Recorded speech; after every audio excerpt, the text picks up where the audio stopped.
I didn't believe in stories back then, not the kind the old man told. Anyway, the ones that always seemed to come out after dark when the fire burned low and the forest around us started pressing in like it had something to say. I'd been working logging camps for 3 years straight by that point, drifting from one stretch to timber to the next, and I'd heard it all. Ghost lights in the marsh, whispering trees, things with eyes that watched you from the black between drunks. It was always the same, too much silence, then imagination filling in the gaps. That's what I thought the Hodag was. Just another name to scare green hands and keep them close to camp. I remember the exact night that changed. We were deep in the North Woods, so far in that the roads behind us had stopped being roads 2 days back. Just dirt, then mud, then nothing but wagon ruts swallowed by roots and undergrowth.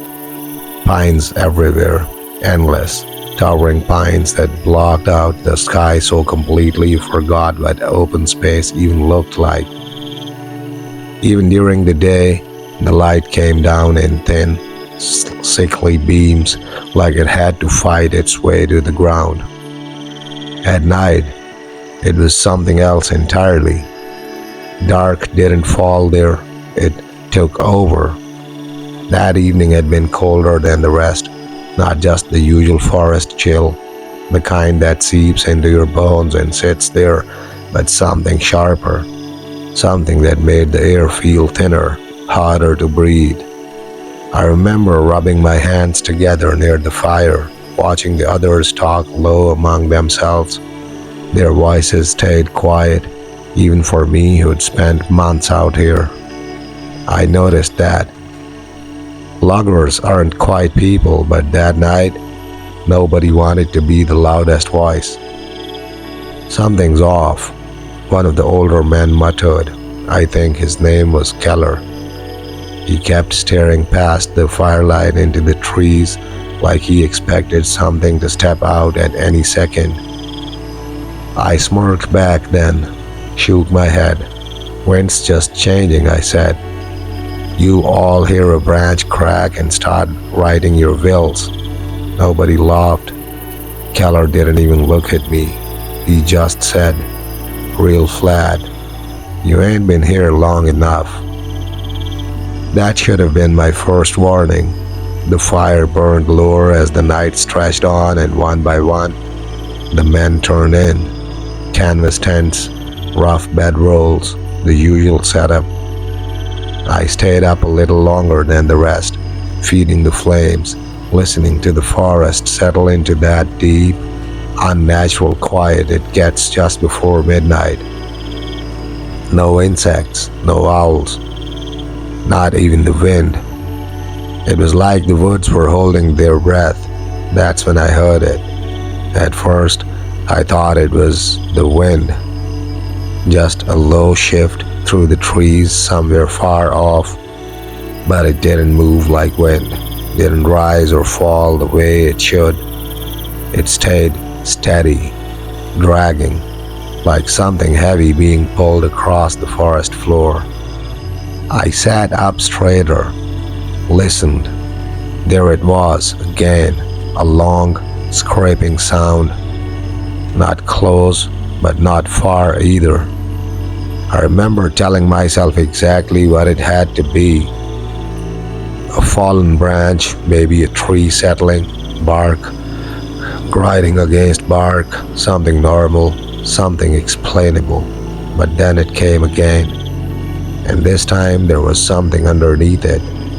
A second sound, breathing, low, wet, slow. I felt that first flicker then, not fear, not yet, but something colder, something that made the back of my neck tighten. I stood up, stepping just outside the circle of firelight. The darkness out there wasn't like anything I'd seen before. It didn't just hide things, it swallowed them. The trees stood like silhouettes carved out of nothing, their tops completely lost in black. I couldn't see more than a few feet ahead, but I could hear it, closer now. That dragging sound moving between the trees, and the breathing, deeper this time, heavier, like whatever it was, it had lungs big enough to fill the whole forest. "Hello?" I called out. Even as I said that, I felt stupid. No answer, just silence. Then a single branch snapped, sharp, clean, close, too close. I froze. Every instinct that I had told me to step back into the light, to wake the others, to put distance between me and whatever was moving out there. But I didn't, because right then, I saw it.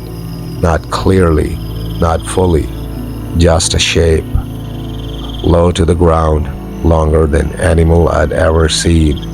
Its outline broken by jagged points along its back, like a row of crooked spikes cutting into the darkness itself. And then, two eyes. They opened slow, like they'd been there the whole time, just waiting. Glowing, not bright. No, not like fire or lantern light. Duller than that. Sick. A kind of glow that didn't light the forest, just made it feel deeper, older, wrong. They fixed on me, and in that moment something shifted inside my chest, because I realized that that thing wasn't wandering. It wasn't passing through. It had come to the edge of our camp, and it was looking right at me. The breathing stopped.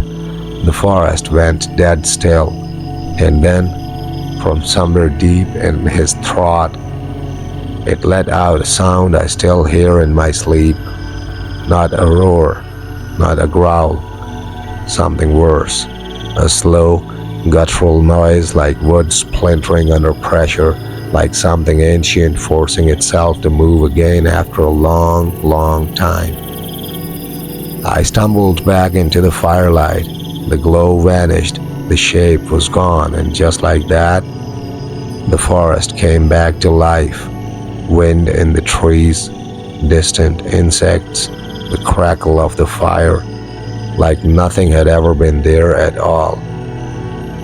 I didn't sleep that night, didn't say a word to the others either, because somewhere deep down, I already knew what they were going to say, and I wasn't ready to hear it yet. I told myself I'd imagined it. That was the only version of the story I allowed to exist by morning. When the first thin strands of daylight filtered through the canopy, everything looked smaller, simpler. The trees were just trees again. The ground was just dirt and pine needles.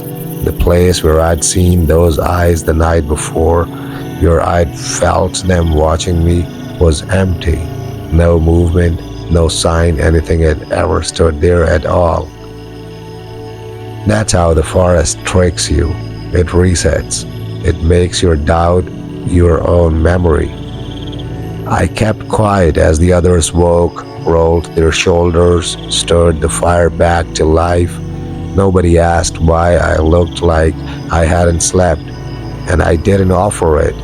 Pride, maybe, or something deeper, some instinct telling me that saying it out loud would make it real in a way I couldn't take back.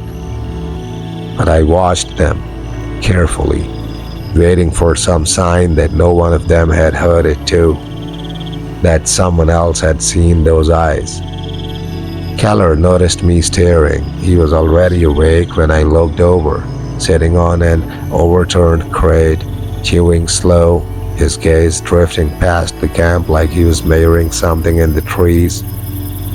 When our eyes met, he didn't ask anything, didn't need to. He just said, low enough that the others wouldn't hear, "You heard it." It wasn't a question. I felt my jaw tighten. For a second, I thought about brushing it off, laughing the way I had the night before. but the words didn't come. Instead, I nodded, just once.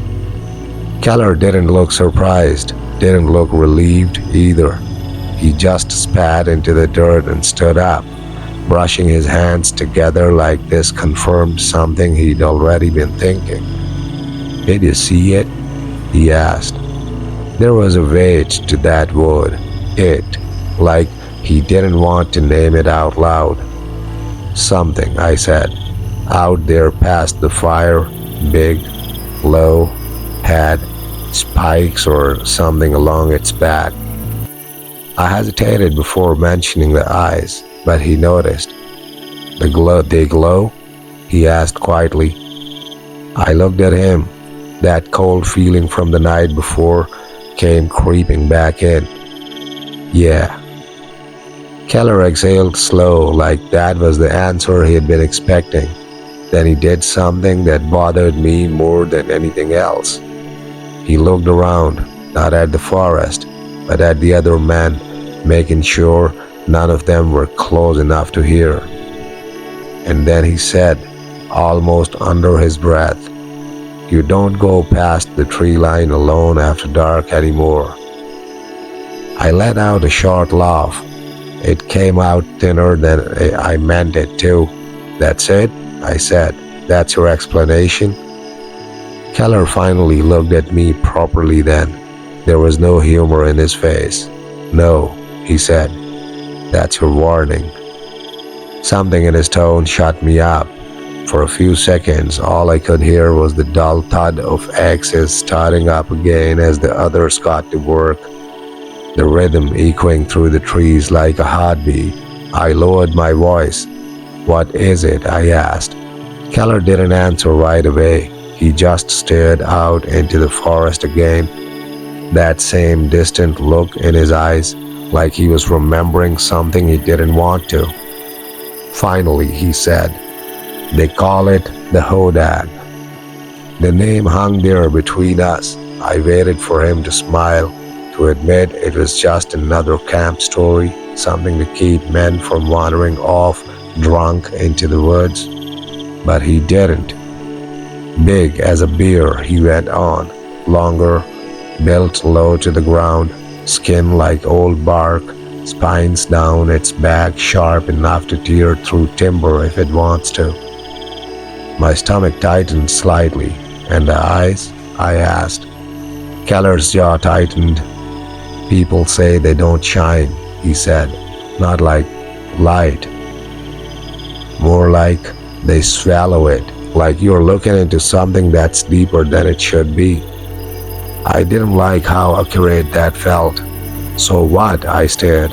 "It just walks up to camps and stares at people?" Keller shook his head. "No," he said, "not at first." There was something in the way he said that, something unfinished, that made me lean in slightly. "What does it do?" I asked. He finally turned toward me fully, and for the first time since I'd known him, there was something close to fear in his eyes. "It listens," he said. A pause.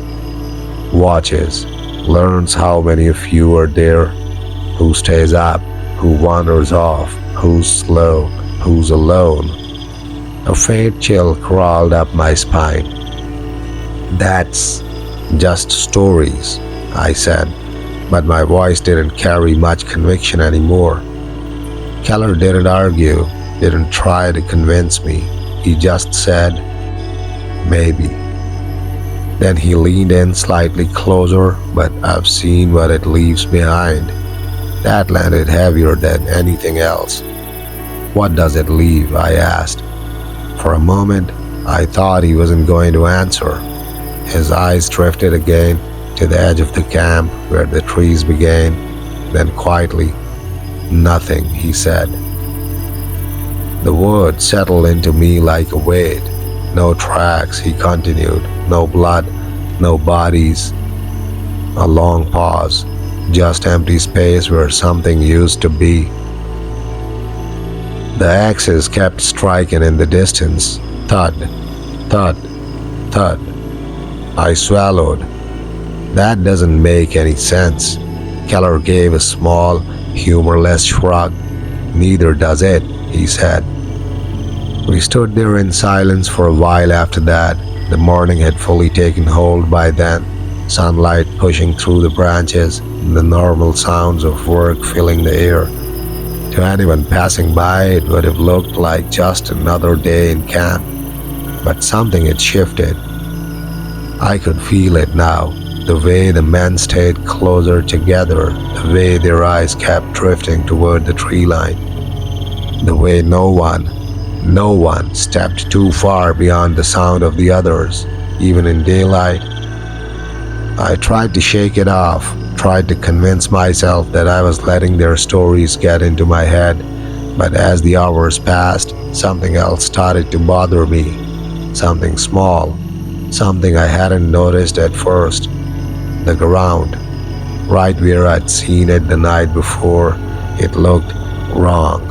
Not disturbed, not torn up, just pressed, like something heavy had rested there, something large enough to bend the forest floor without leaving a single track behind. I didn't mention it to Keller, didn't mention it to anyone, because by then I was starting to understand something about that place. The forest didn't give you proof, it gave you just enough to keep you guessing, just enough to make you stay, and just enough to make sure you didn't realize how close it really was. Work didn't stop. It never does in a logging camp. Not for stories, not for bad feelings, not even for fear. Trees still needed to fall, timber still needed to move, and daylight was too short out there to waste on nerves. But something had changed. You could hear it in the rhythm of the axes. They weren't steady anymore, not like before. There was hesitation now, small, almost unnoticeable pauses between swings, like each man was listening in between strikes, mirroring the silence, waiting for something to answer back. Even I felt it. Every time my blade hit wood, I caught myself glancing over my shoulder, not expecting to see anything, but not ruling it out anymore either. By midday, the camp had settled into an uneasy routine. No one wandered off alone. Even the more experienced hands stayed within shouting distance. Conversations were shorter, quieter, and every now and then someone would stop mid-swing and just listen, like they thought they'd heard something beneath the noise. That's when Bridge went missing. I didn't notice it at first. Bridge wasn't the type to draw attention. Kept to himself, worked hard, spoke even less. The kind of man you only realized was around when he wasn't. But as the sun dipped lower and the light began thinning again, someone finally asked, "Where's Bridge?" It didn't seem like a big question at the time. A few men shrugged. Someone said he'd been working the far end of the line, near the denser part of the forest where the trees grew close together. Keller's head snapped up at that. "How long?" he asked. The man shrugged again. "Couple hours, maybe." That was enough. Keller stood immediately, wiping his hands on his coat. "Get together," he called out. "Nobody goes alone." There was no argument, no jokes, no one calling it overreaction, because by then everyone was thinking the same thing. We split into groups of 3. I ended up with Keller and a younger guy named Thomas, new to the camps, barely a season in. His hands shook slightly as he gripped his axe, though he tried to hide it. I didn't blame him. Truth was, I felt it too, that creeping tightness in the chest, that sense that something was watching even in daylight. We moved toward the far end of the work line when Bridge had last been seen. The forest grew thicker as we went. The trees stood closer together, their branches tangling overhead, choking out what little light remained. The air felt heavier there, damp, still, like it didn't circulate the way it should. "Braids," Keller called out. His voice carried, but not far. It hit the trees and seemed to die there, swallowed before it could echo. No answer. We kept moving, step by step, boots crunching over pine needles, branches snapping underfoot. Every sound we made felt too loud, too sharp, like we were announcing ourselves to something that already knew we were coming. "Bridge," I called this time. Still nothing. Then Thomas stopped. "You heard that?" he whispered. We froze. At first, nothing. Then, a faint sound. Not movement, not breathing. Something softer, like fabric shifting. Keller motioned us forward, slow and quiet now. We pushed through a tight cluster of trees, branches scraping against our coats, until we stepped into a small clearing. And that's where we found him. Bridge's axe lay on the ground first, half buried in pine needles, the handle snapped clean in two. That alone didn't make sense. Axes don't break like that, not unless you're swinging at stone. But there was no stone there, just dirt and silence. A few feet ahead, his hat, flattened, pressed into the ground like something heavy had stepped on it. Thomas let out a shaky breath behind me. "Where is he?" he whispered. I didn't answer because I was already looking at the ground, not for tracks, not anymore. For that same thing I noticed near camp, that subtle, unnatural pressure, and there it was, faint but unmistakable. The forest floor wasn't torn up, it wasn't disturbed, it was compressed in a long, uneven path leading deeper into the trees, like something massive had moved through here, and the earth had simply given way beneath it. Keller stepped closer to the broken axe, knelt down, ran his hand slowly over the ground, then he stopped. His fingers hovered over something small, something I hadn't noticed at first. A scrape of fabric caught on a jagged piece of bark, dark, damp. I didn't need to touch it to know what it was. Thomas saw it too. He took a step back. "No," he muttered. No, there should be more. There should be." "There isn't," Keller said quietly, that same flat tone as before, that same certainty, no blood trail, no struggle. He stood up slowly, "Just like I told you." The clearing felt smaller suddenly, tighter, like the trees had shifted closer while we weren't looking. I swallowed hard, forcing my eyes way away from the ground, away from that path leading deeper into the forest. "That doesn't make sense," I said again, but the words felt hollow now, because I already knew. I'd seen the eyes, I'd heard the breathing, and now there was nothing left of a man except broken tools and pressed earth. Thomas grabbed Keller's arm. "We need to go back," he said, his voice cracking. "Now." Keller didn't argue. He just nodded once. "Stay close," he said. We turned back toward camp, but something stopped me. I don't know why. Maybe it was instinct. Maybe it was something worse. I glanced over my shoulder, just once, toward the deeper woods. And that's when I saw it again. Not the full shape, not clearly, but enough. Far between the trees, something moved, low to the ground, too smooth, too quiet for something its size. And then, those eyes, watching, not hiding, not afraid, just observing. like we were the ones being studied. A slow, deliberate breath echoed through the trees, not close, but not far either. I turned back immediately, didn't say a word, didn't need to, because I understood something now that I hadn't the night before. This wasn't an accident. Bridges hadn't wandered off. He hadn't gotten lost. He had been taken. And whatever took him was still out there, watching us walk away. We didn't speak on the way back, not really. There were a few words here and there, warnings to watch your step, a low, stay close, the sound of Thomas breathing too fast behind us, but nothing that mattered, nothing that touched what we'd just seen, because there wasn't anything to say. You can't explain something like that.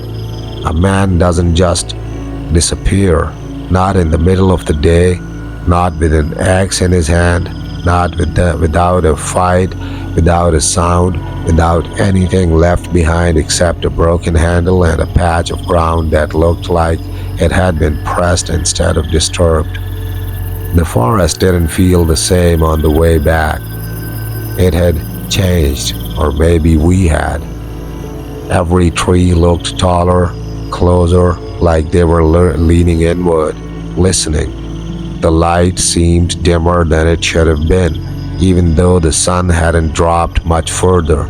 Shadows stretched longer across the ground, pulling between the roots like something gathering. And the silence, it wasn't empty anymore. It felt occupied, like something was moving just out of sight, matching our pace, keeping its distance. I didn't look back again. Not after what I'd seen, because I had the distinct, crawling certainty that if I looked too long, I might see more than I wanted to.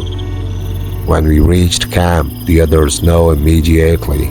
They didn't need details. They didn't ask for proof. All they had to do was look at our faces. Keller stepped forward first, addressing the group. "He's gone," he said simply. No one argued, no one questioned it. A few men looked down, one crossed himself, another muttered something under his breath I couldn't make out. But there was no disbelief, only confirmation of something they'd already been afraid of. That bothered me, more than anything we'd seen out there, because it meant this wasn't new. It meant this had happened before. "What now?" someone asked. Keller's jaw tightened slightly. "We finish early," he said. "Nobody works past sundown. No one leaves camp alone. Ever." A pause, and we doubled the fire tonight. There were a few nods, no complaints. That's when I spoke up. "We should leave," I said. All eyes turned on me. "If this thing is out there," I continued, forcing the words through the tightness in my chest, "if it's picking us off one by one, then why are we still here?" The question hung in the air. It sounded reasonable, logical, the kind of thing anyone with sense would agree to, but the reaction I got wasn't what I expected. A few men exchanged glances, others looked away entirely. Keller didn't answer right away. He just studied me for a long moment, like he was weighing whether I deserved the truth.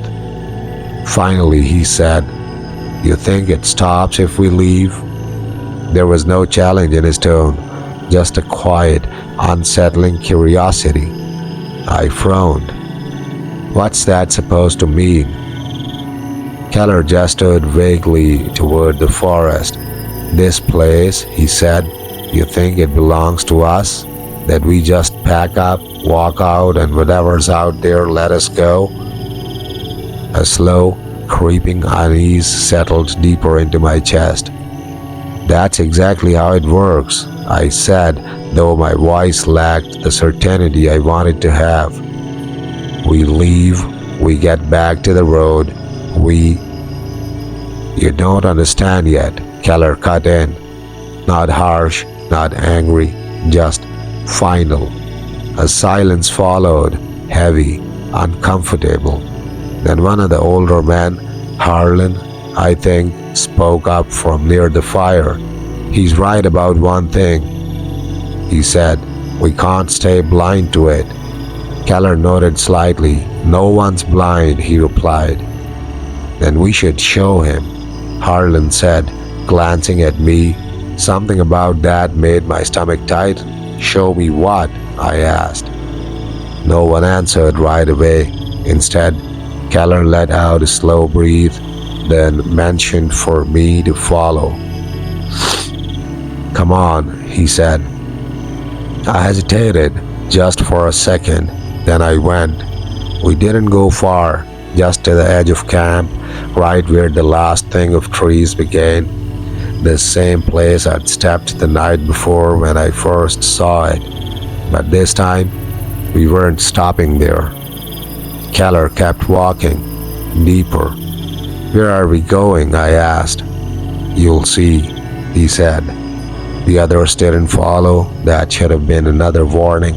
We pushed through the tree line, branches brushing against our shoulders, the sounds of camp fading quickly behind us.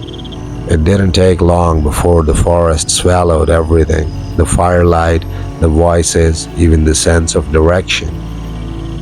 After a few minutes, Keller slowed, then stopped. "Right here," he said. I stepped up beside him. At first, I didn't understand what I was looking at. It just looked like more forest, more trees, more dirt. But then I saw it. The ground. It wasn't right. Not broken, not disturbed, but wrong. The same way it had been in the clearing where bridges disappeared. Except this was bigger, much bigger. A wide stretch of forest floor, subtly sunken, like something enormous had settled there, not once, but over and over again, and scattered across it. Objects, old ones, rusting tools, fragments of metal, scraps of clothes, faded and torn, half buried in the dirt like they'd been there a long time. Too long. I felt my throat go dry. "What is this?" I asked. Keller didn't look at me. "Camp used to be here," he said. My eyes flickered back to the objects, then around at the trees, then back again. "How long ago?" He shrugged slightly.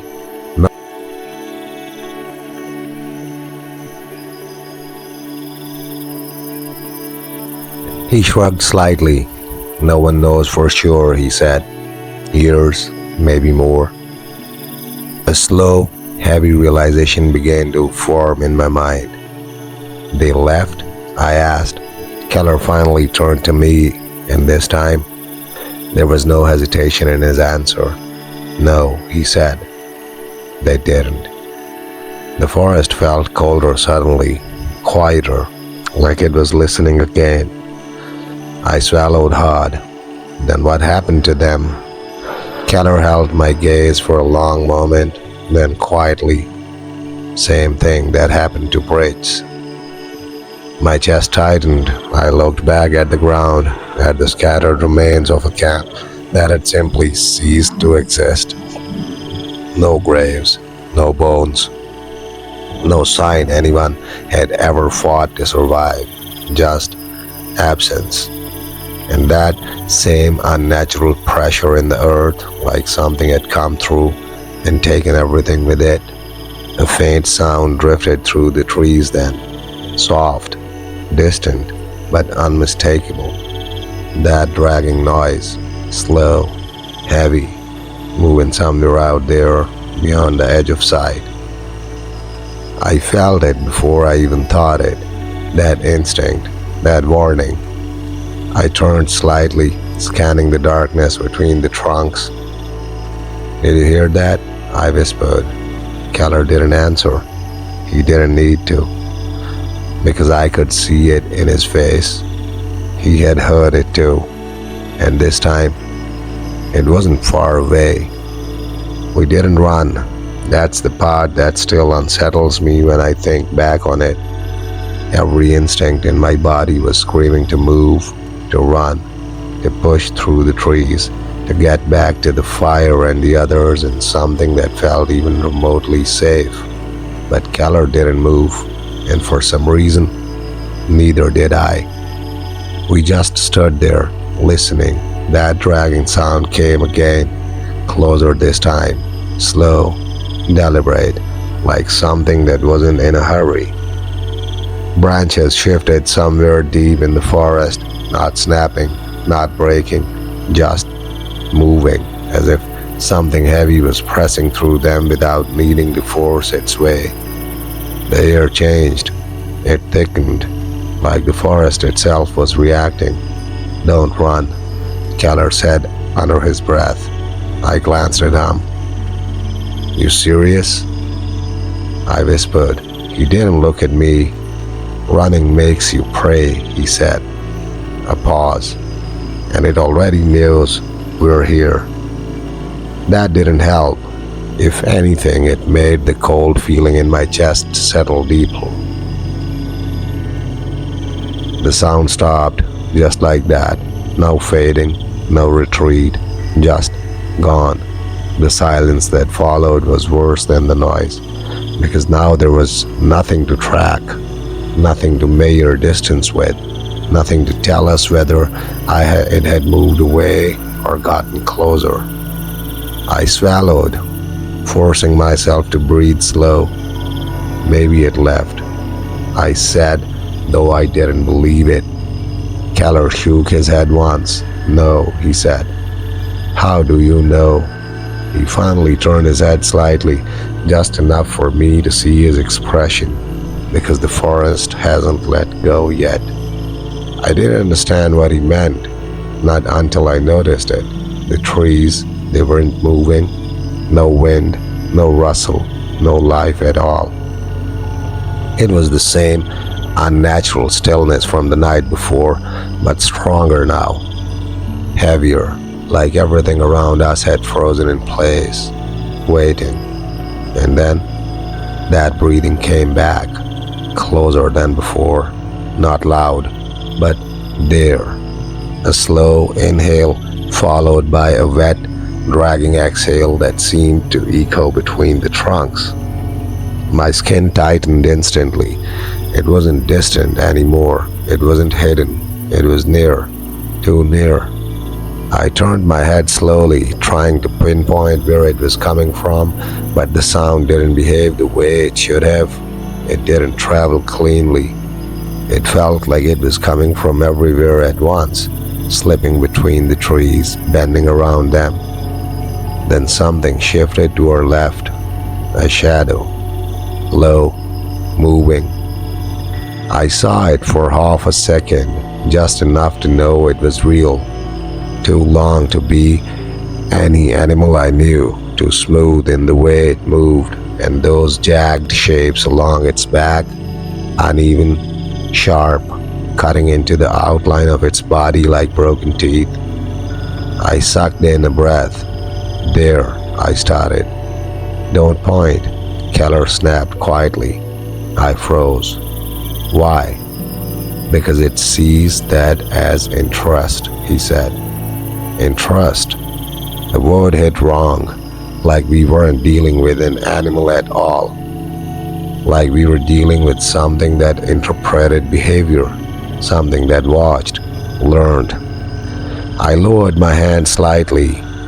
The breathing shifted again, this time closer to the right. It had moved fast, too fast for something that size. My pulse started to climb. "Okay," I whispered. "Okay, we go back now." Keller nodded once. "Slow," he said. We began stepping backward, one careful movement at a time. No sudden turns, no rushing, just a steady retreat. Every step felt wrong, like we were exposing our backs. like something was lining us up, waiting for the moment would break and run. The breathing followed, not rushing us, not closing in, just keeping pace, matching us, studying. Another shape flickered between the trees, closer this time.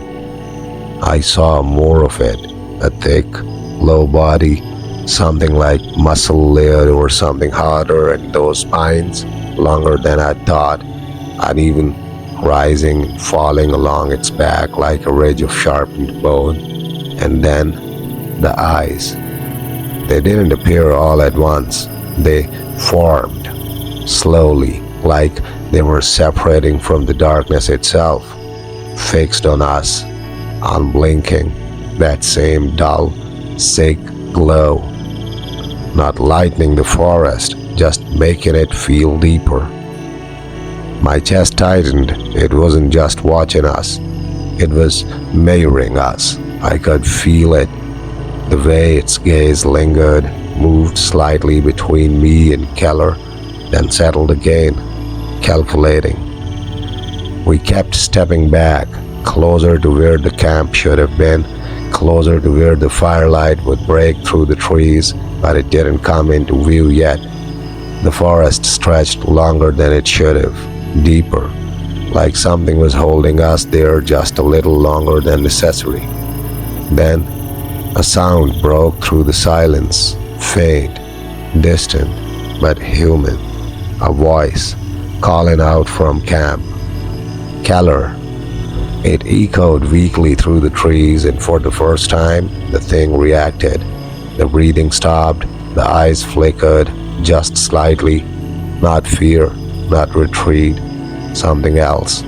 Recognition.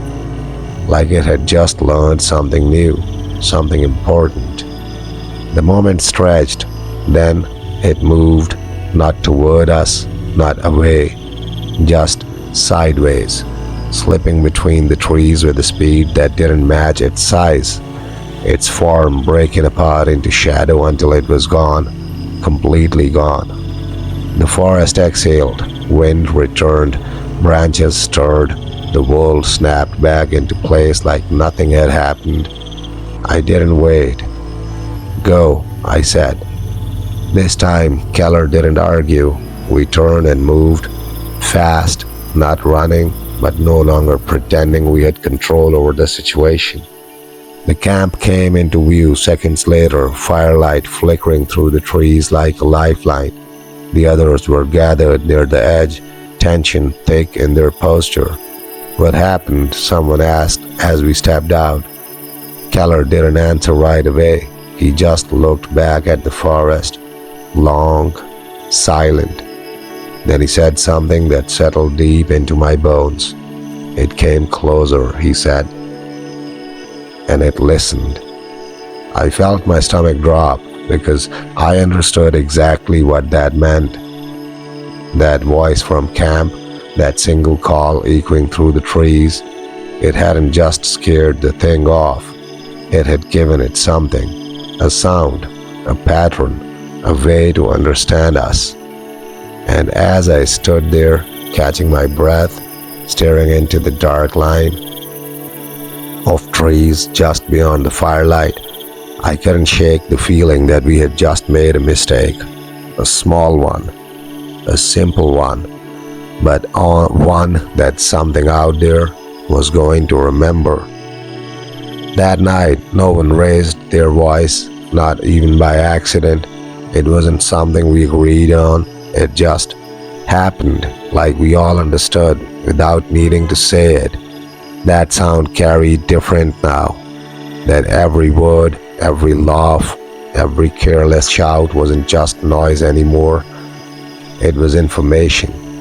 And something out there was listening. The fire burned higher than usual, fed constantly, the flames stretching and snapping like they were trying to push the darkness back. But it didn't feel like enough. The tree line stood just beyond the light, thick and unbroken, swallowing everything past a few yards. I kept my eyes on it, not because I wanted to, because I couldn't stop. Every now and then, I thought I saw movement, a shift between the trunks, a shadow where there shouldn't be one. But when I focused, there was nothing, just trees, just darkness, just the sense that it was still there, waiting.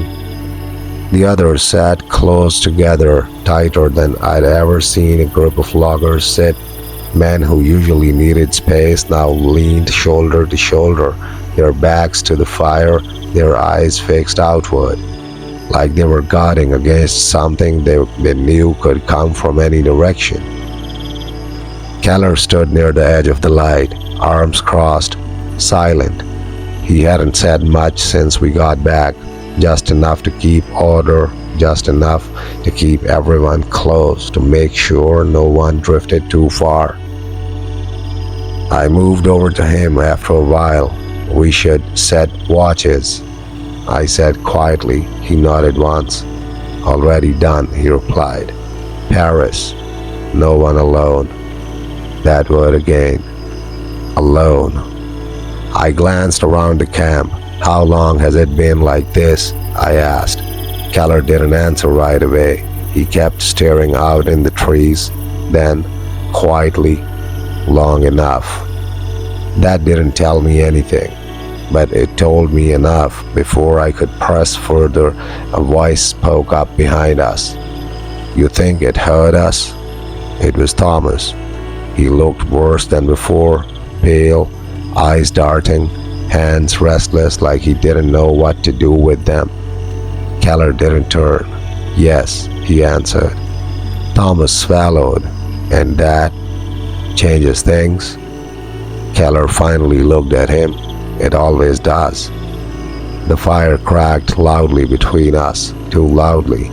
All three of us flinched slightly. That's how tight the air had gotten. Thomas hesitated. Then, lure. What if it comes into camp?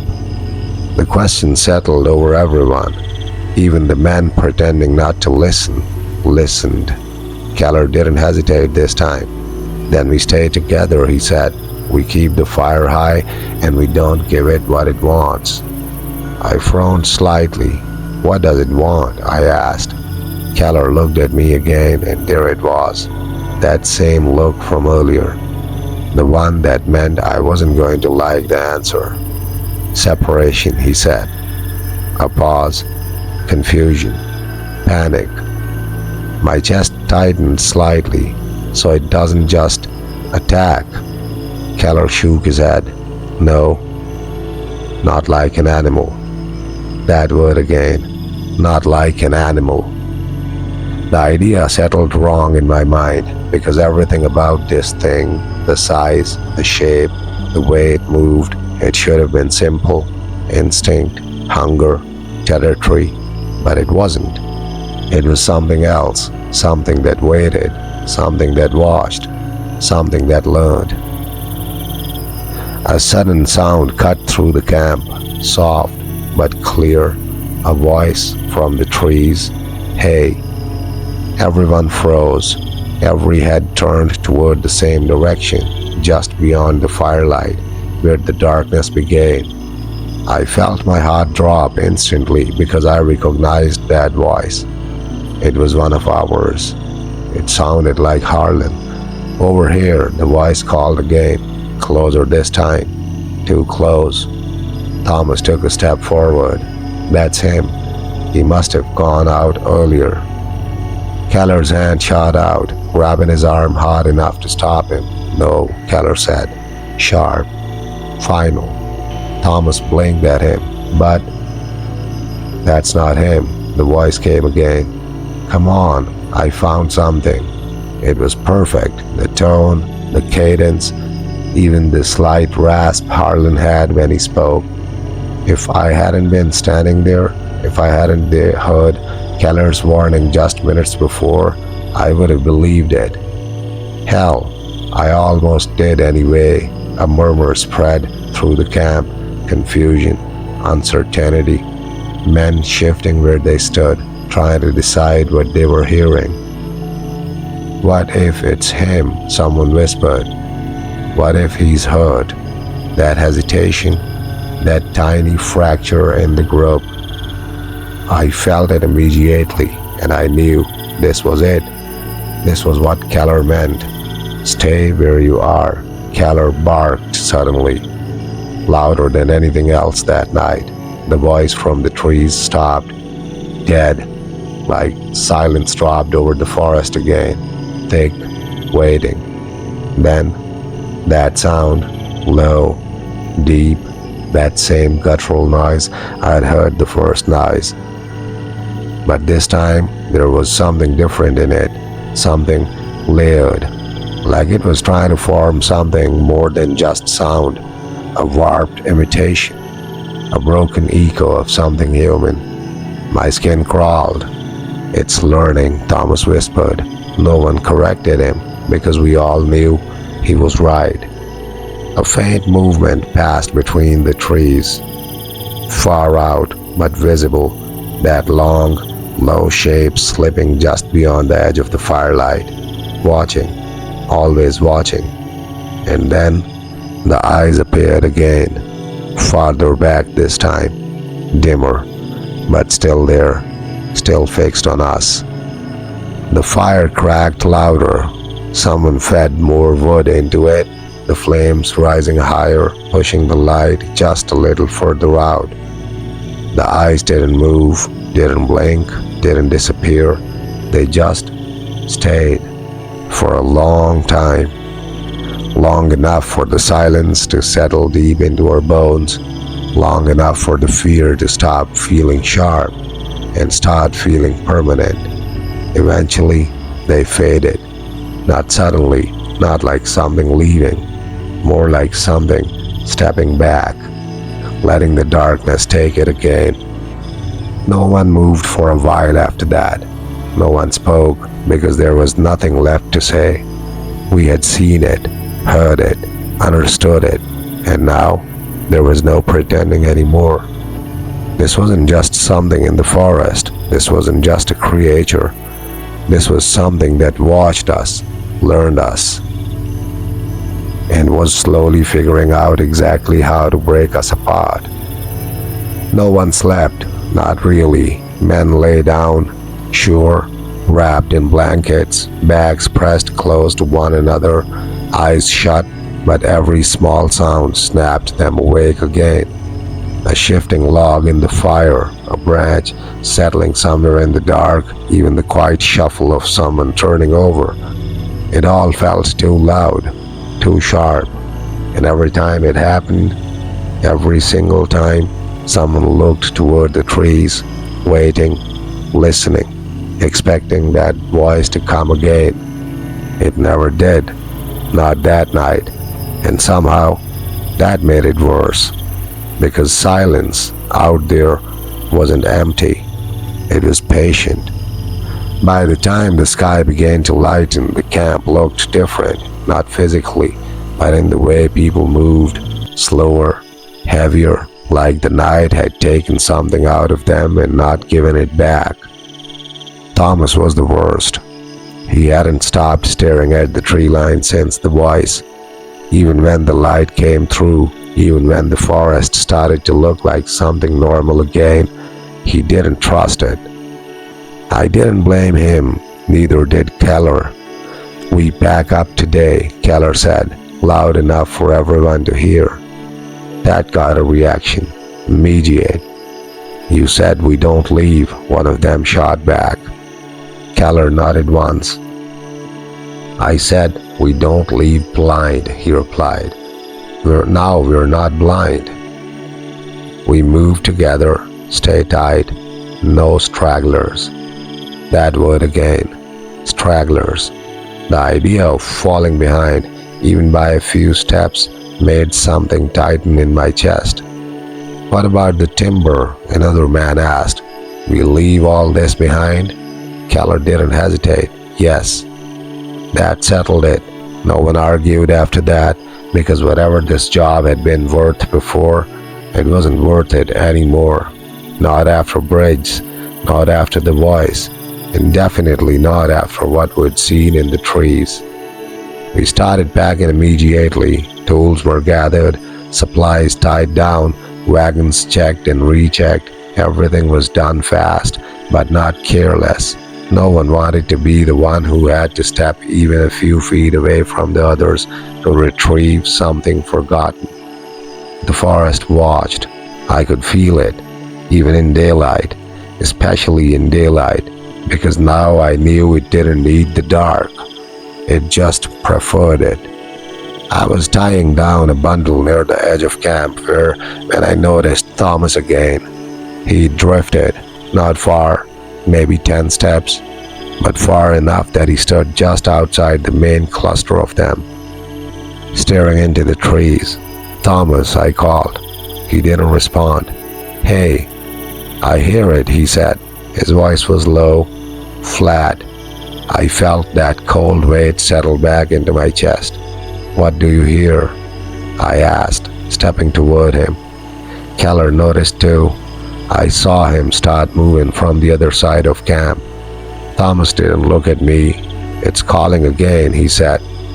My stomach dropped. "No, it's not," I said quickly. "There's nothing." "Listen," he whispered. I stopped, held my breath. The forest was quiet, too quiet. And then something faint, so faint I almost missed it. A voice, far off, barely more than a whisper. "Thomas." My blood ran cold. It wasn't Harlan this time. It wasn't anyone I recognized, but I knew his name. Thomas took a step forward. "Don't," I said, reaching for him. He pulled away. "It's close," he said. "It needs help." "It's not real," I snapped. But even as I said it, that doubt crept in, because the voice, it sounded closer now. "Thomas, over here." Keller reached us then, grabbing Thomas by the shoulder. "Look at me," he said firmly. Thomas didn't. He kept staring into the trees. "I have to go," he whispered. "No, you don't," Keller said. "Yes, I do." The voice came again, clearer now. "Please." That did it. Something in Thomas broke, not all at once, not dramatically, just quietly, like a thread snapping inside him. He twisted out of Keller's grip and ran. "Thomas," I shouted. He didn't stop, didn't hesitate. He plunged straight into the trees, branches snapping around him as he disappeared into the forest. Everything froze for half a second, then chaos. "Go after him," someone yelled, but Keller didn't move. "No," he barked. The force of it stopped everyone in place. "You do not follow," he said. His voice had hard, unshakable. "But you follow, you don't come back." Silence, heavy, brutal. We all stood there, staring into the trees where Thomas had vanished, waiting, hoping for something, anything, a shout, a crash, a sign he was still there. But all we got was silence, and then that sound, that same low, guttural noise, deeper this time, satisfied. It echoed faintly through the forest, and just beneath it, something else, something new, a voice, broken, distorted. "Help." My chest tightened violently. It was Thomas or something wearing his voice, and then nothing. The forest went still again, completely. Keller lowered his gaze slowly, his jaw clenched tight. No one spoke, no one moved, because we all understood what had just happened. The thing out there, it didn't just listen anymore. It didn't just mimic. It adopted. It used what it learned. And now, it knew how to call us by name. A long silence settled over the camp. Then Keller said, quietly, "We leave. Now." No one argued. No one hesitated, because something had just crossed a line. And deep down, we all knew the truth. We weren't leaving that forest. We were trying to escape it. and something inside it had just proven it knew exactly how to stop us. We didn't look back when we left, none of us. The camp was abandoned in minutes, fires stamped out, gear loaded in, a rush that wasn't careless, just urgent. Every movement carried that same quiet understanding. The longer we stayed still, the more time it had to think, to plan, to choose. The wagons creaked as we pushed them forward, wheels grinding over roots and uneven ground. The forest swallowed the sound faster than it should have, like it didn't want anything to carry too far. We moved in a tight formation, no gaps, no stragglers. Keller took the front, I stayed near the middle, keeping an eye on both sides, while the others clustered close behind. No one spoke unless they had to. Even then, voices stayed low, barely above a whisper, because now we all knew better. The trees closed in almost immediately. The path we'd used to come in, the rough trail carved out by wagons and repeated travel, should have been there. It should have been easy to follow, but it wasn't. The ground looked different, subtly wrong. The ruts were shallower, the breaks in the undergrowth less clear. In some places it looked like the forest had already begun reclaiming it, branches leaning in, roots pushing up through that what should have been worn dirt. "That's not right," someone muttered behind me. Keller didn't stop. "Keep moving," he said. "But the road?" "We keep moving." His tone shut it down, but the unease spread anyway because we all saw it. The path out didn't look like the path in. We pressed on. Minutes stretched, then longer. Time felt strange in there, like it didn't move a straight line anymore. The light above shifted too slowly or maybe too fast. It was hard to tell. Every now and then I caught something out of the corner of my eye. Movement, low, gliding between the trees, always just beyond focus. I didn't point it out, didn't need to. Others were seeing it too. I could tell by the way they stiffened, the way their grips tightened on tools, the way their heads turned slightly without fully committing. It was staying with us, keeping pace. The forest grew denser the further we went. That didn't make sense. We should have been moving toward thinner ground, toward the outer edge, toward open space. But instead, the trees pressed closer together. The air grew heavier and the light faded. Even though it was still day, "How long have we been walking?" someone asked. No one answered, because no one knew. It felt like hours. It couldn't have been, could it? Keller finally slowed, then stopped. The entire group came to a halt behind him. "What is it?" I asked. He didn't reply immediately. He just stared ahead. I followed his gaze and my stomach dropped. The clearing, the same one, the broken axe, the flattened hat, bridge clearing. We had walked in a straight line. We hadn't turned, we hadn't circled, and yet we were back. "That's not possible," someone whispered. No one argued, because we were all thinking it. The same thought, the same cold realization. We weren't navigating the forest anymore. The forest was navigating us. A faint sound drifted through the trees, that dragging noise again, closer than before, always closer. Keller stepped forward into the clearing slowly, his eyes scanning the ground. "Stay together," he said. No one needed the reminder. I looked down at the pressed earth again, at that long, uneven path leading deeper into the woods. Only now, there was something new, something I hadn't noticed before. Fresh compression, faint, but recent, like something had passed through here not long ago, watching us, tracking us, maybe even guiding us. A chill ran through me. "It brought us back," I said quietly. Keller didn't deny it. Behind us, one of the men let out a nervous laugh. "This is wrong," he said. "This is real wrong." "Quiet," Keller snapped. Too late.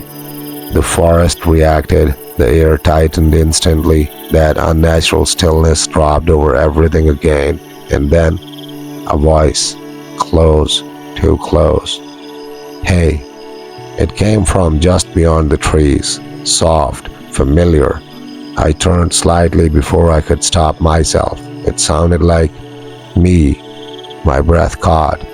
"Over here." The voice repeated. My voice. Perfect. Same tone, same rhythm, same hesitation between words. I felt something twist inside my chest. "No," I whispered. "Don't listen," Keller said sharply, but it was hard not to, because it wasn't just mimicking anymore. It wasn't just copying. It was refining, adapting, becoming more accurate. Another voice joined in, then another. Different tones, different people, all of them wrong, all of them almost right. "This way. You're going the wrong direction. We're over here." The forest filled with them, echoes of us, fragments of who we were, calling out from every direction. Men started turning, trying to locate the real voices, their eyes darting, confusion building. "This isn't real," I said, louder now, but the voices layered over mine, distorting it, repeating it. "This isn't real. This isn't real. This isn't real." My own words thrown back at me from the dark, warped, broken. Keller stepped forward, raising his voice for the first time. Eyes down, he barked. "Stay on me. Do not answer." The command cut through the noise just enough. Men lowered their heads, focusing on the ground, on Keller's boots, on anything that wasn't the trees. But the voices didn't stop. They kept circling, closing in, testing, pushing, and then everything went silent all at once. Every voice, every sound, gone. The sudden absence hit harder than the noise, because now there was only one thing left, that breathing, right behind us, slow, heavy, close enough that I could feel it on the back of my neck. I didn't turn. No one did. We didn't need to, because we all knew it wasn't out there anymore. It wasn't circling. It wasn't watching from a distance. It had closed the gap, and now it was walking among us. No one moved, not a step, not a breath more than necessary. That sound right behind us wasn't imagined. It wasn't distant anymore. It was inside the space we occupied. That slow inhale, that wet, dragging exhale, it came from somewhere within the line of men, close enough that it blurred direction. Too close to belong to the forest, too close to ignore. "Stay still," Keller said, barely louder than the sound itself. His voice didn't carry far, but it didn't need to. We all heard it. We all obeyed, because whatever this thing was, it had crossed into our space without a sound, without a branch snapping, without a single warning, and that meant something worse than speed. It meant control. I felt it then, something I hadn't felt before, not just fear, not just dread, but awareness, the kind you get when something is standing too close behind you, when you can't see them, but you know they're there. I could feel it just over my right shoulder, that presence, that weight in the air, and every instinct in me screamed the same thing. Turn around, just look, just confirm it. But something deeper, something colder, stopped me, because I understood something in that moment. If I turned, I might see it clearly, and if I saw it clearly, it might let me look away. A faint shift passed through the group. One of the men, farther back, let out a shaky breath. Too loud, too fast. The breathing behind us changed. It paused just for a second, then resumed, slightly closer. Keller's voice came again. Did not acknowledge it. Not with your eyes, not with your voice. That word, acknowledge. Like this wasn't just about being seen. It was about being recognition, connection, permission. My throat felt dry. My heart beat slow and heavy like it didn't want to draw attention. The thing moved. I didn't hear footsteps, didn't hear branches shift, but I felt it. That pressure, sliding from behind me, drifting to my left, passing between us, through us, like we weren't even there, or like we were exactly where it wanted us. A low sound escaped it, not a growl, not a snarl, something quieter, almost thoughtful, like it was considering something, testing an idea, and then a voice right beside me. Hey. I closed my eyes instinctively. It was my voice again, closer than before, so close it felt like it came from my own mouth. Don't, Keller said sharply. I clenched my jaw. The voice came again. You're okay. Same tone, same calm reassurance I might have used on someone else. Just turn around. My fingers tightened into fists. It was wrong. Every part of it was wrong, but it was convincing. Too convincing. Another shift, this time on my right. The presence moved again, faster now, circling, testing different angles, different voices, different tones. Keller, that one was new. It sounded like me trying to get his attention. I see it. Silence. Keller didn't respond, didn't react. He just stood there, still, unmoving, unacknowledging. The thing paused again. That breathing slowed, deepened. Then, a new voice, different, familiar. Please. My stomach dropped. Thomas, or what used to be him. It was closer than any of the others, right behind us, right inside the circle. I'm still here. A man near the back broke. I hear him, he whispered. Don't, Keller snapped.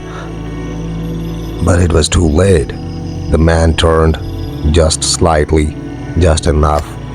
A single glance over his shoulder. That's all it took.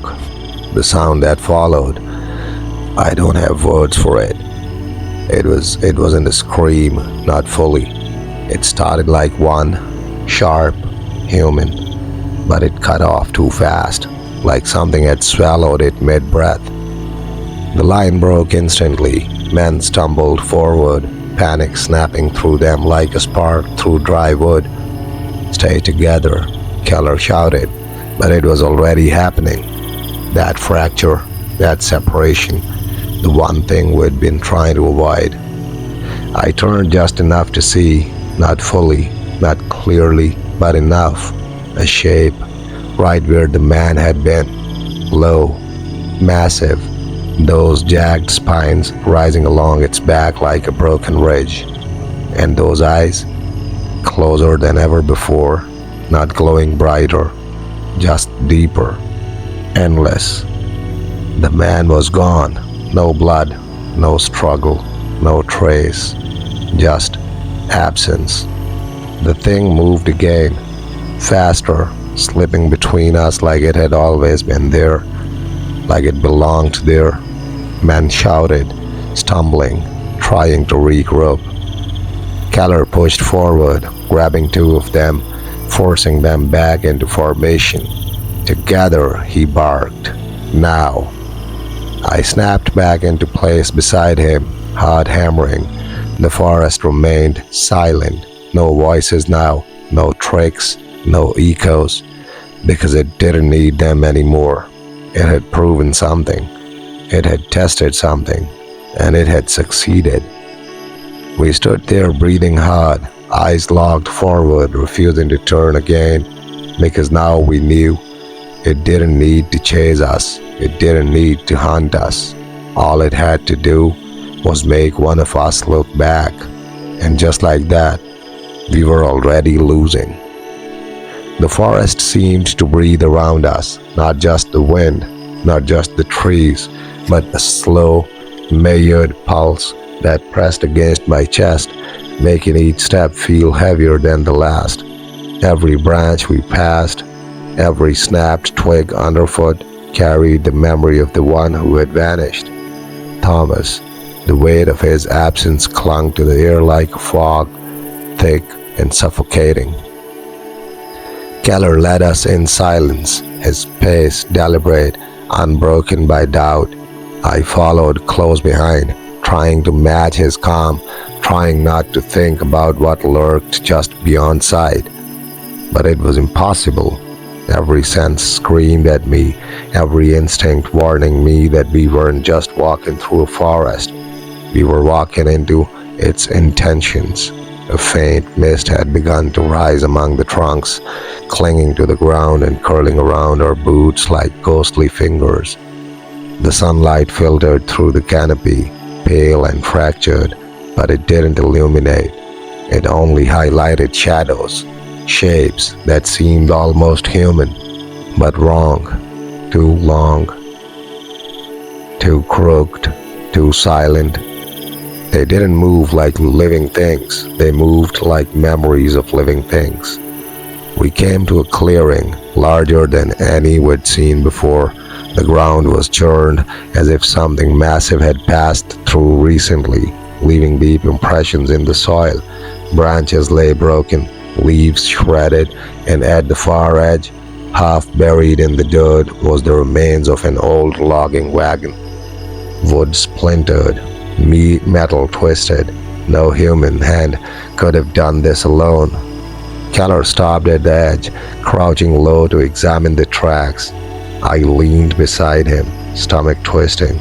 The prints were enormous, deeply set into the earth, clawed, jagged, and irregular. They weren't consistent. Some were elongated, some circular, like the creature shifted its gait depending on its mood or its hunger.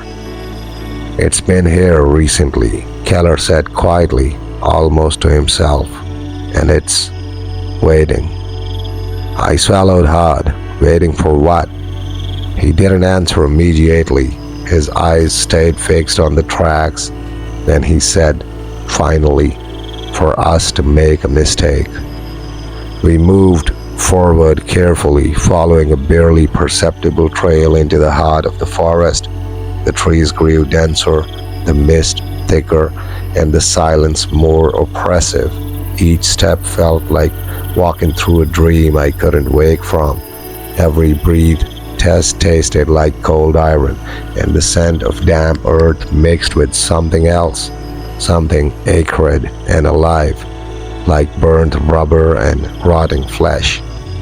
Then we heard it, not the breathing, not the echoes of our own voices, something else, a low, vibrating hum that seemed to come from the very ground beneath our feet.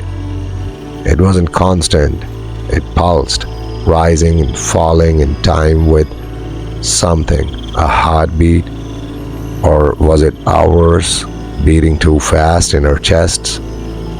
Keller gestured for us to stop. We froze, boots pressed into the soft earth. The hum stopped as suddenly as it had begun, and in that silence, the forest shifted. Shadows moved, not like trees swaying in wind, but like shapes bending and stretching, elongating unnaturally. "Keep your eyes forward," Keller whispered. "Do not look left or right. Do not acknowledge it." We followed, step by step, deeper into the trees. Then a second cut through the mist. A sound, a soft, wet, tearing noise, not far, not near, somewhere in between, disorienting. It made me flinch, and I realized I wasn't the only one. A flicker of movement caught my eye, a shape slipping behind a thick tree, not fully visible, not fully formed, just edges, spines, a glint that could have been an eye catching the pale sunlight. The forest had changed. I realized now it wasn't just a place we were moving through, it was alive, watching, adapting, anticipating, and we were the prey. "Keep going," Keller said. "Do not stop." We did, step by step, closer and closer to the unknown heart of the forest, and with every step, I could feel it. Whatever it was learning, waiting, preparing, and we were exactly where it wanted us.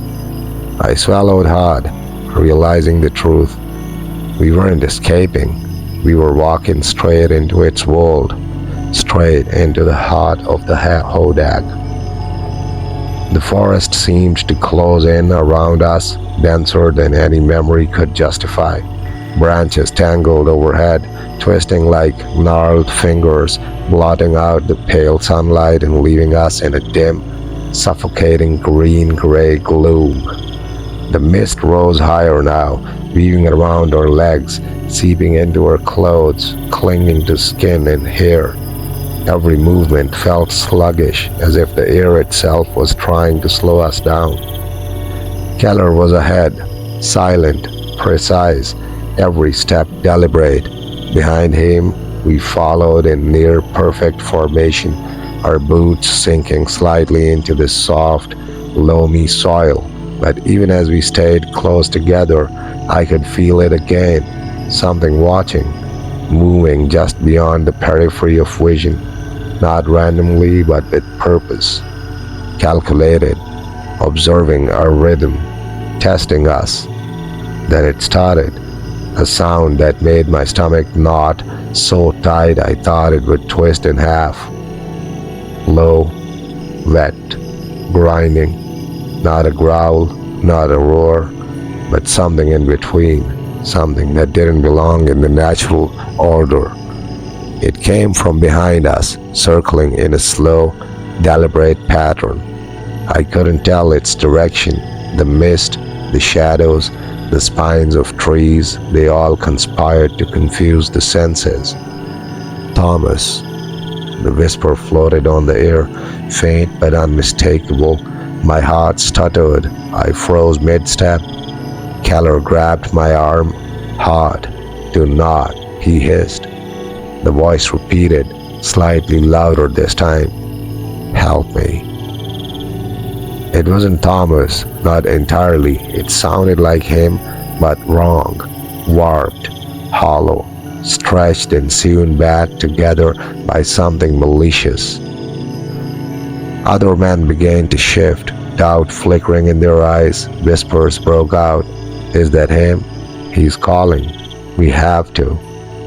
Keller slammed his hand down on a log, forcing them to stop.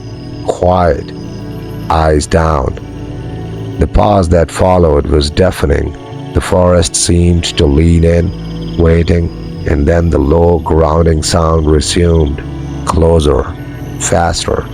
The mist thickened, curling around us, swirling at ankle height, rising as though it were trying to touch our faces, to slow our breaths, to choke our focus. A movement flickered in the corner of my eye, jagged, spiked, the outline of something enormous weaving behind the fogged tree trunks, and then another and another. The shadows multiplied, shapes stretching and bending, moving in impossible ways. We were surrounded. I realized it then. The Hodag hadn't just stalked us. It hadn't just followed. It had herded us. Each step, each turn, every subtle shift in our formation, it had guided us here, into a trap, into a place where the forest itself became its weapon, where separation wasn't needed because we were already confined. I looked to Keller. His jaw was set, eyes sharp, calculating, but even he couldn't disguise the tension coiling in his shoulders. "It knows how we move," he said quietly, almost to himself. "It knows our rhythm, our fears, our mistakes." Another whisper, "Over here." This time I recognized the voice almost immediately. Harlan, or what used to be him. My chest tightened and my stomach turned. I wanted to respond, to call out, but I remembered Keller's warning. The moment you acknowledge it, it finds you. A deep exhale rolled over us, wet and heavy, pressing on our backs. The forest grew still for a heartbeat, too long a heartbeat. Then a chorus of whispers rose around us, fragments of voices we knew, distorted, layered, warped into something unholy. "Come here, we're waiting, don't leave." Men began to falter, breathing quickened, eyes flicked toward the illusions. Keller barked orders, snapping them back into line, but the tension was cracking the formation. And then, through the swirling mist, I saw it. A massive, jagged shape emerging from behind the trees, spines along its back catching the faint light, eyes glowing faintly, deep and unblinking, its head tilted slightly as if inspecting us. It moved with a predatory grace that seemed to ignore weight, distance, and gravity itself. It stopped, just beyond the edge of the fog, and in that instant, I understood this wasn't just an animal, not even just a predator. It was a hunter that thought, that learned, that adopted, and now it had exactly where it wanted. A cold certainty settled in my chest. This was no longer about survival, not yet. This was about testing, shaping, breaking us. And every step we took from here, every word we uttered, even our silence, was part of its design. We were trapped in the heart of its forest, and the circle had tightened. The clearing stretched before us, fog curling like fingers through the shattered earth. Everything felt muted. The colors, the sounds, even our own heartbeat. Time had slowed, or maybe we had. Every step into the center of that twisted arena made the air denser, as if the forest itself was pressing in. Keller stopped first. He turned, scanning each face, each pair of eyes wide and raw with fear. No one moved, not even breathed too loudly. We had learned, quickly, that the forest, the Hodag, knew our limits. It tested us, waited for hesitation, and we had been too slow before. And now, it had learned us. The creature emerged from the mist like a living nightmare. Jagged spines along its back caught the faint silver of daylight, glinting like broken glass. Its massive jaw hung slightly open, revealing rows of teeth that didn't just bite, they tore, shredded, obliterated. The eyes, glowing faintly amber, not blinding, not grotesque, but piercing, intelligent, and calculating, watching, judging.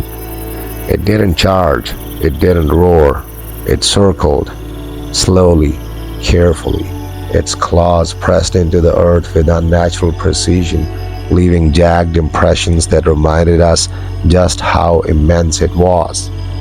It paused, tilting its head toward Thomas's vanished spot, then back to us, each movement deliberate as if it were savoring the fear it had sown. We stood frozen, every nerve screaming, every instinct screaming to run. But Keller stayed calm, not foolishly calm, but aware. He shifted slightly, keeping his distance, ensuring we remained in a line. His voice, when it came, was steady. No one turns, no one speaks, no one panics. The Hodag stopped, its amber eyes locked onto mine, and I felt it, not just seeing me, but reaching inside, understanding me. My heart raced, my lungs burned, the air felt thick with expectation, charged with something I couldn't name. Then, it did something I didn't expect. It crouched, its massive spines lowering, tail sweeping behind it like a pendulum. Not an attack, not a charge, a signal, a claim. The forest around it seemed to lean closer, the mist rising like smoke from a fire. I realized then that the Hodag didn't need to chase, it didn't need to strike. Its mere presence controlled the space, the air, the shadows. Its intelligence, its hunger, its instinct, it was enough to bend the forest to its will. A whisper floated through the clearing, not from the trees, not from the mist, from inside my own mind. This is mine. You are mine. I shivered, my hands clenched. I wanted to scream, to run, but the words weren't just a threat. They were a decree. Keller shifted again, his voice low but commanding, cutting through the tension. Back, slowly. We'd leave nothing behind. Stay together, eyes down, step by step. We obeyed, step by step, dragging our hearts behind us like anchors. The Hodag followed, not close, not threatening, but ensuring we didn't stray, guiding us, herding us through the forest's twisted corridors. Every instinct in me screamed that it could strike in any instant.